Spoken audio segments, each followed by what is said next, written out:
Be honest. How many hours did you spend today scrolling? TikTok, Instagram, YouTube, Facebook. Now let me ask you another question. What did you create today? There was a time in my life when I was always online, watching other artists blow, watching creators make money, watching creators grow.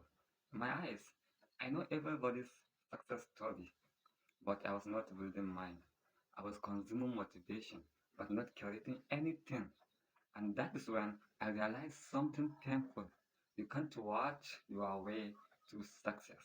We live in a generation of consumers. We scroll, we like, we comment, and then we argue. But we don't build anything. The same phone you use to watch others win can be used to build your own platform. The problem is not lack of opportunity, it is comfort.